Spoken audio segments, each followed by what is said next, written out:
pillars. Now abideth faith, hope, and love.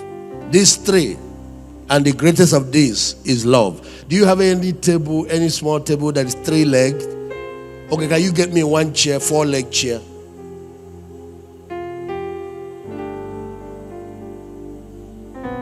Yeah.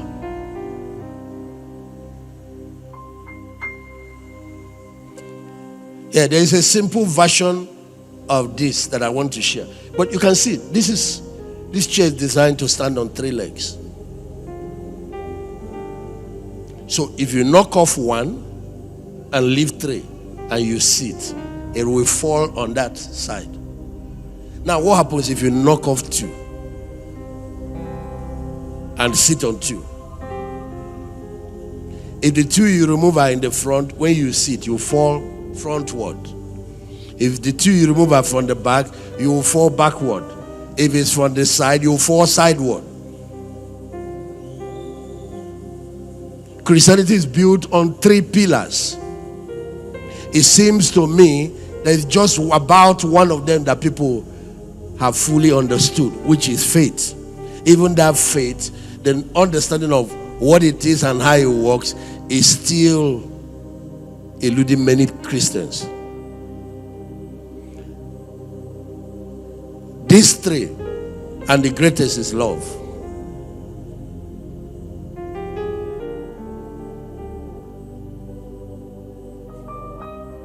Notice the order they were listed: faith, hope, and love. It is in that order.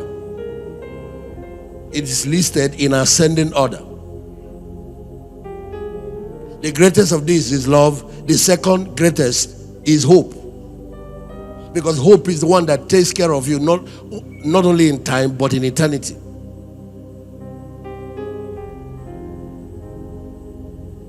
What's the difference between this? What is faith? Hebrews chapter 6 from verse 1. Yes, I'll read to verse 6. Yes. Now faith is the assurance, the confirmation, the title deed of the things we hope for, being the proof of things we do not see, and the convictions of their reality. Now he's trying to explain faith to us, and he brings hope in. He's telling you faith does not work without hope. It's like husband and wife. One cannot produce a child without the other. Faith is the substance of things hoped for, the evidence of things not seen. Go ahead. Yes. Faith perceiving as real fact what is not revealed to the senses. For by faith, trust, and holy favor born of faith, the men of old had divine testimony born to them and obtained a good report.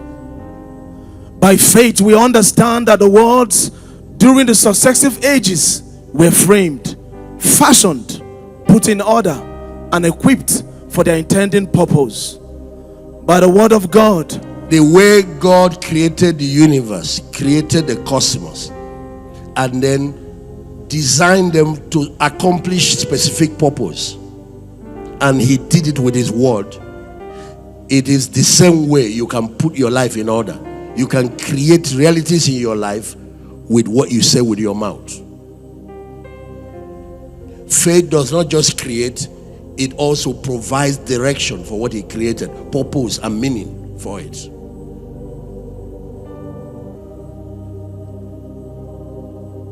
Verse 6.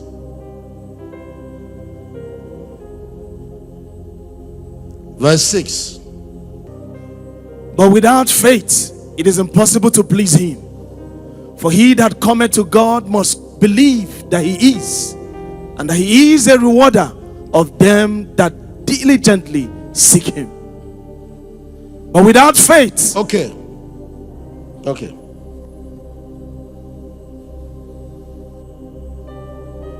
Romans chapter 5. From verse 1. We'll read maybe to verse 8. Now watch. The man started discussion on faith. Here now we saw he started discussing faith. He brought hope in. Now in Romans chapter 5, he will start discussing faith, how we are saved through faith, he will bring hope, he will bring love in. Because these are three components of your spiritual engine. They don't function without each other. If you take one and ignore the others, it collapses. There are some of you who are trying to exercise faith without love, it doesn't work. And there are some of you that are trying to exercise faith without hope, it doesn't work. Yes, read. Therefore, being justified by faith, we have peace with God through our Lord Jesus Christ. So our salvation came through faith. Yes, go ahead. By whom also we have access by faith into this grace wherein we stand, and rejoice in hope of the glory of God. So from salvation now, we move to rejoicing in the hope of the glory of God. What does he mean by hope of the glory of God? Hope of the rapture. Hope deals with redemption beyond just time to eternity. Hope of the rapture of the church. Hope of the resurrection. Hope of the second coming of Christ.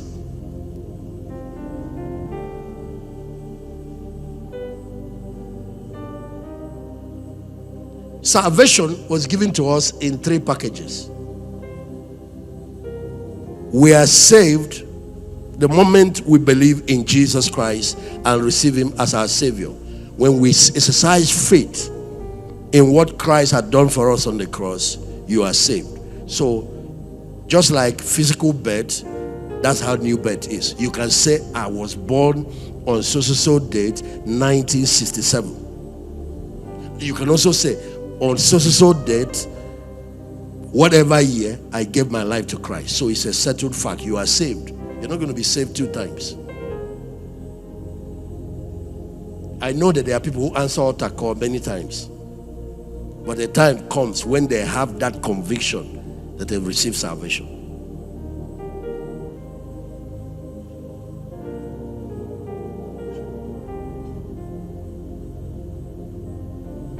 But then you notice that salvation does not yet extend to our physical body. Our physical body will be saved, and that is when Jesus returns. That's hope. The one that happened instant, faith. The one that is promised that will happen during the rapture, when we're going to take on immortality. No more death, no more sickness, no more pain. That's hope. So there is a part of salvation that is put in storage. When you finish this race, complete it faithfully, you enter into immortality. The glorification is still a hope, a blessed hope that is given to all saints. Salvation you can receive immediately by faith. In between the two, between the time you got saved and the time you will be raptured, or you will enter into immortality,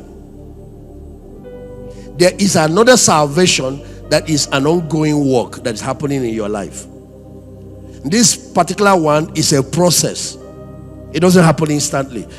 Just like when you give birth to a child, that day they give birth to you. There is another development that started from that day to today. That one is called growth and maturity. Am I correct? And growth and maturity does not happen instantly, but birth happens on a particular day, and you can trace your birthday.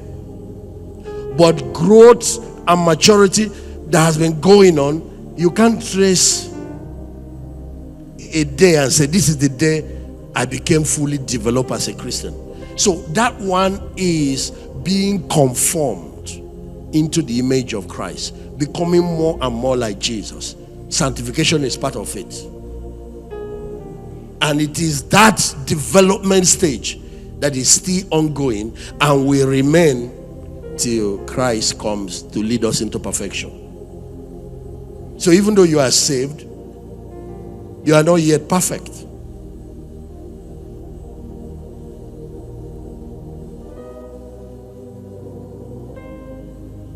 And you can see that the church was put here by God not only to bring people to Christ, but to undertake the work of their development. One of the reasons we need pastors, One of the reasons we need discipleship. One of the reasons we need all these processes.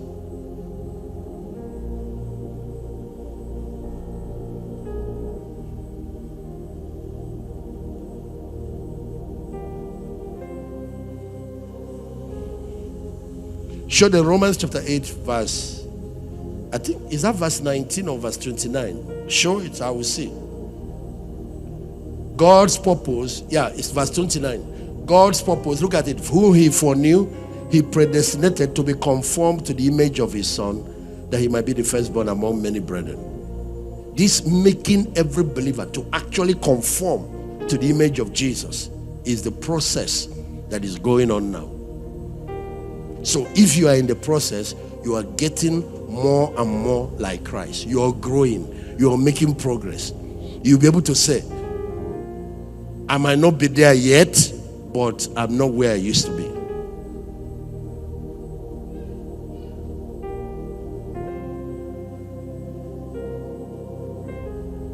You will see your life moving in that direction. And I'm going to say something here. That is where love comes in. Walking in love. Because that nature of Christ is the nature of love. It's called the divine nature. As you get perfected in the love walk, you are more and more like Jesus. As you get perfected in the love walk, you are being more and more matured in the things of God. Faith is not enough. If you look at what I've just described, you see it's the entrance stage.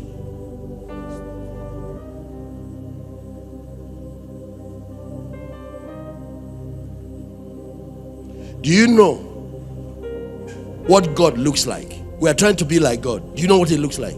God is love. He that dwelleth in love dwelleth in God. The one that is not walking in love does not know God.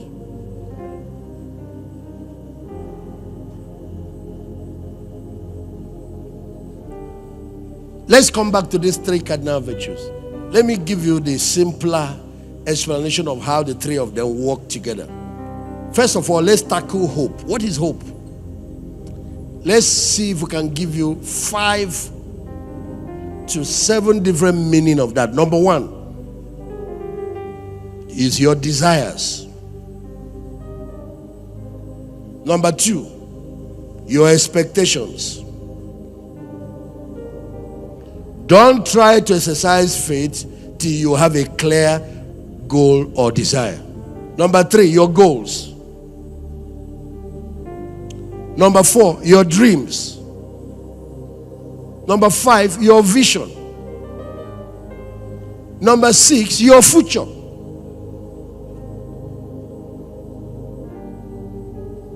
Number 7, your purpose. What is that thing about your life that has not come to pass yet? What is that thing that God has shown you that is still in the future? What is that thing that you carry inside you, but you have not seen it materialize yet? It hasn't come to pass yet. That's your hope. There is now a dimension of hope that goes beyond all of these ones I described. I told you I'll give you the elementary version of it, which is the issues that had to do with the second coming of Christ and the rapture of the church. When we are going to enter into that immortal state, when we are going to be like Him. And I need to read that part for you. 1 John chapter 3 verse 1. Okay, read for me verse 1, 2, 3. Yeah?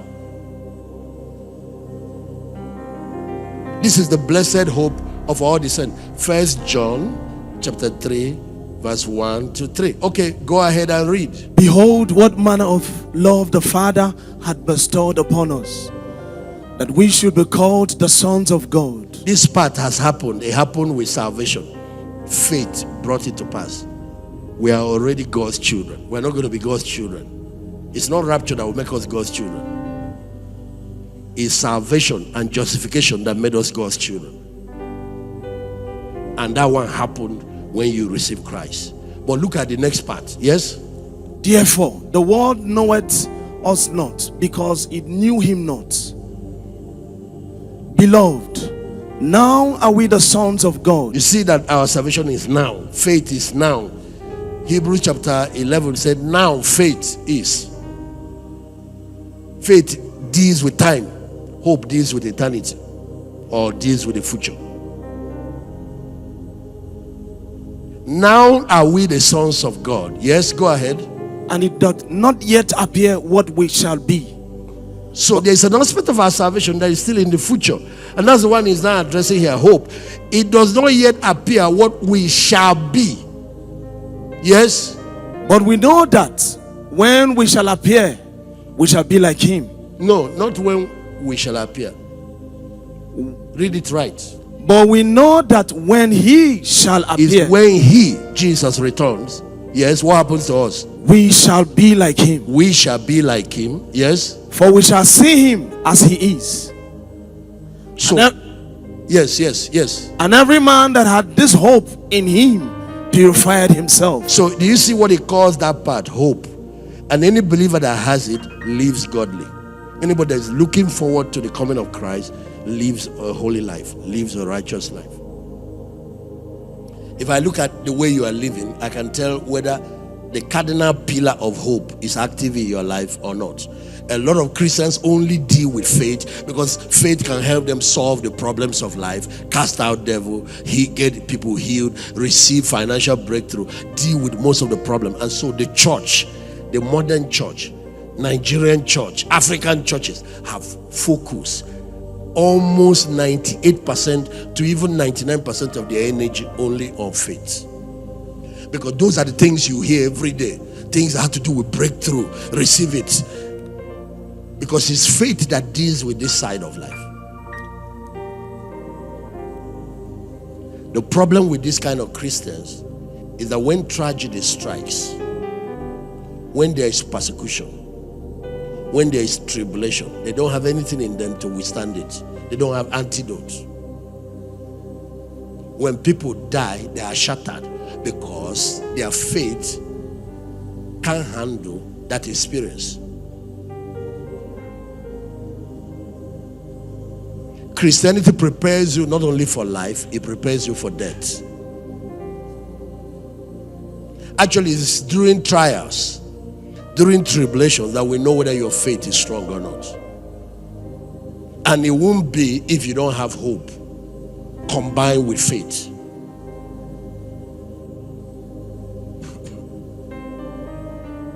Let me give you an example. Job was one person who practiced faith in the area of divine protection. He used to apply the blood on his family, on his children, to keep them from being attacked by the enemy. But one day, Satan kind of gained permission, gained access, and he attacked those children, and the children died. What do you do when your children have died? What do you do when you lose a loved one? What do you do when you lose a child? What do you do when you lose a spouse?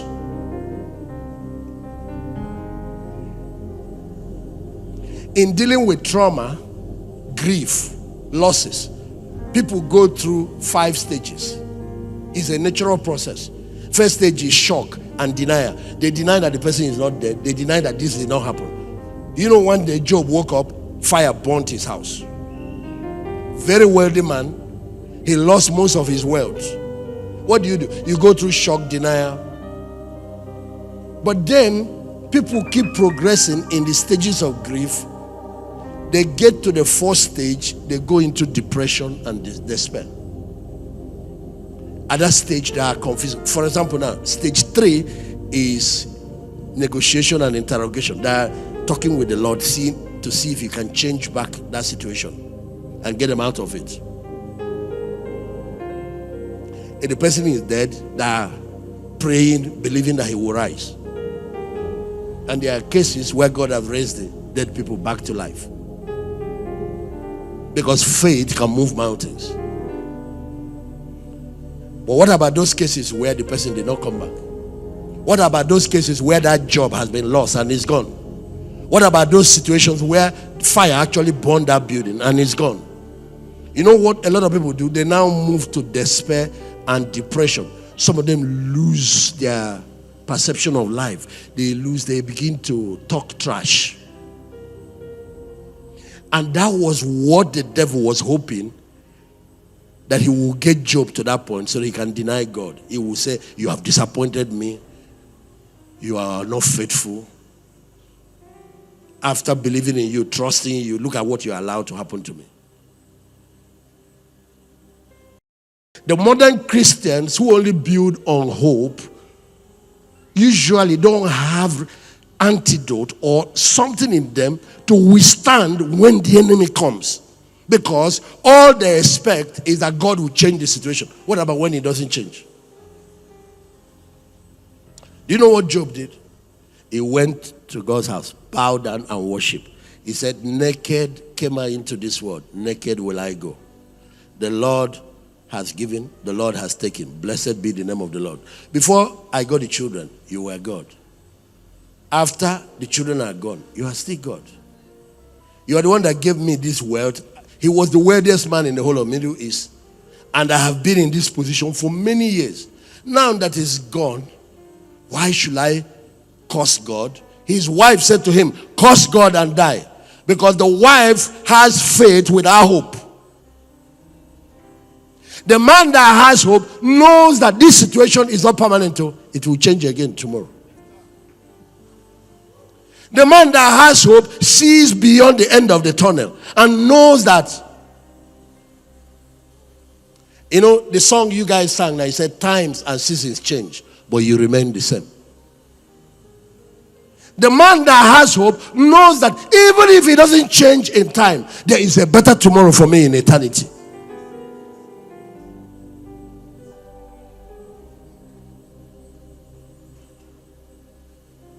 There is an aspect of Christianity that goes beyond the grave. And ladies and gentlemen, can I tell you something? It is 90% of it. It's only 10% that we're dealing with here. Oh, I don't want to go somewhere. What we are doing here, we're living in something called time. That's why they gave us the physical body to live here. Time. We came from eternity, place in time, and when we are done here, we are returning back to eternity. And this thing we call time is just like a tiny segment of eternity, and it's deceived a lot of people. Eternity is like forever. If you start a rope here and continue till you get to the end of Africa, that's South Africa, Cape Town, past Antarctica, go around and enter other planets, enter other galaxies, and then the other man take the other rope, enter other galaxies. By the time you get to the end of the universe, you've only gotten to just a small segment of eternity. You are just starting. They came here and carved out a small place.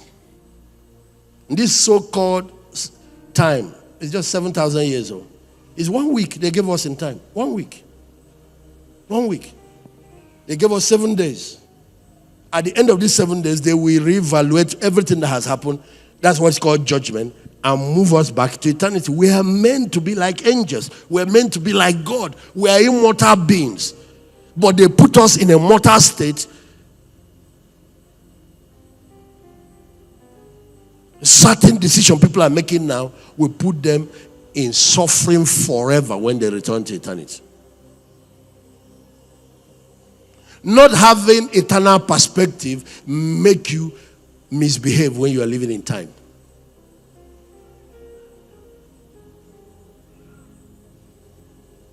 People that live in time must mind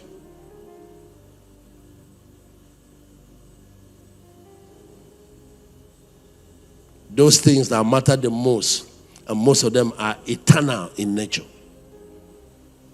All the things you have here are temporal. Your clothes, you buy the latest one, it looks so nice. How many months? You look at it, it has faded. You bring out the latest car. How many years? You look at it. And you know the companies that brought out that one, as you are already buying it, they are already designing the next one. They just wait for enough customers to access this one. They bring out the next one. Actually, some of them, they have designs ready for the next 50 years. And every time they bring the next phone out, they have retired your old one. So if you are the type that must always be current, you are in big trouble. This realm is a mirage.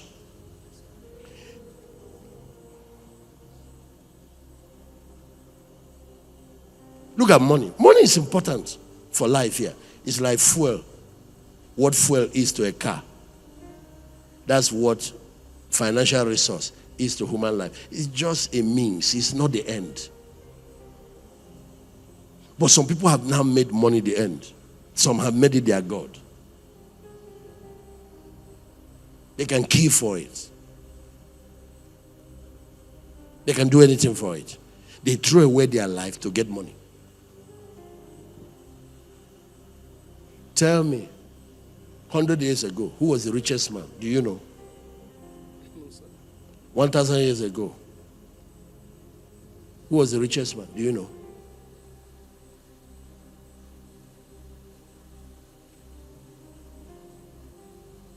But we're still talking about David. We're still talking about Abraham. We're still talking about Jesus. Every time we talk about Jesus, do you know the kind of mansion he lived in? Do you know the type of diamond or gold wristwatch he was wearing? Is he Abraham? Is he Moses? Those mirage smoke are the things that confuse human beings. The real things that matter, they throw away.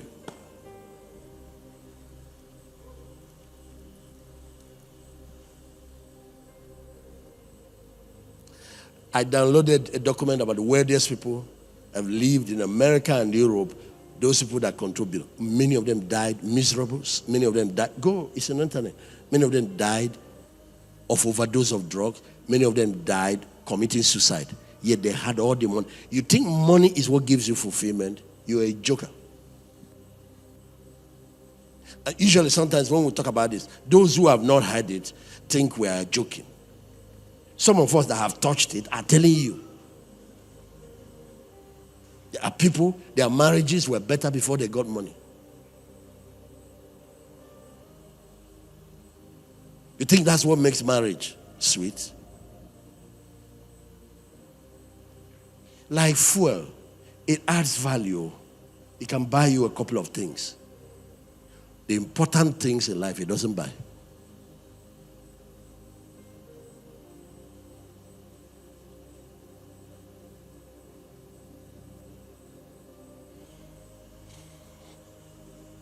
The most important things, doesn't matter. It can buy a house, it can buy love. Can get you the latest toys, all these cars. They are toys.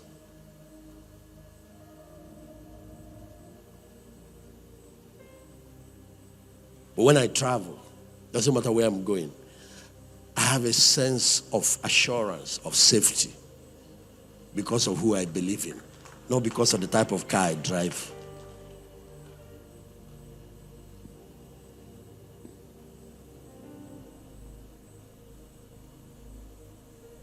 I have wonderful peace in my heart. I've said it and said it again. The day I go, even though I'm gone, and I will leave this house, this one is temporal. Anything that came from the realm of time is temporal. The things are from eternity, eternal. Even when I leave this house, I will leave a note of peace in my face. You will come there, people will come. You see a man that is at peace, not only with God, with himself. Because that's how I live now. When I sleep with peace. I don't have anything troubling me.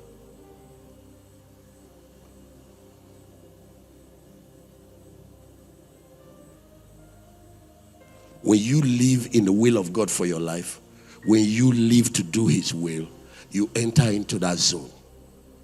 There is no wealth like it.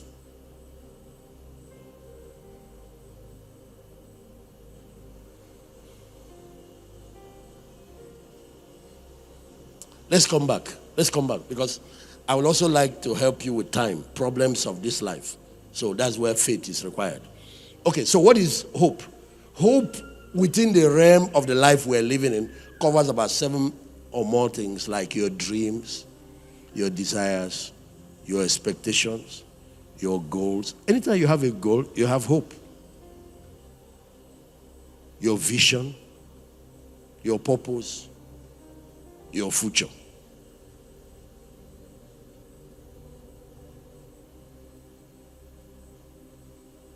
Because even time itself has present, past. You have past, present, and future.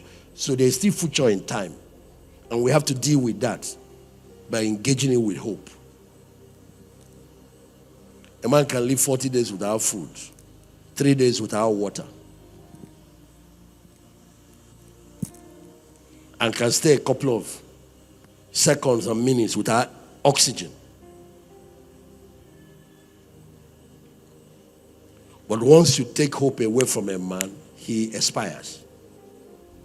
His life expires. They can't see a better future. They can't envision things getting better after all this. Then what you see is a downward trend that finally leads to expiration. Some people even commit suicide. I can go through a tunnel as long as I know that there will be light at the end of it. I can go through trials as long as I know that the future will be better than now. I can go through tribulation as long as I know. The Bible said at the end of the sufferings of Job, God gave him double of everything that he had. You need hope when you are going through trials. It's not just faith. Because faith will push you to think that everything must change now. Sometimes it doesn't change immediately. You need hope to go along until your faith brings the breakthrough.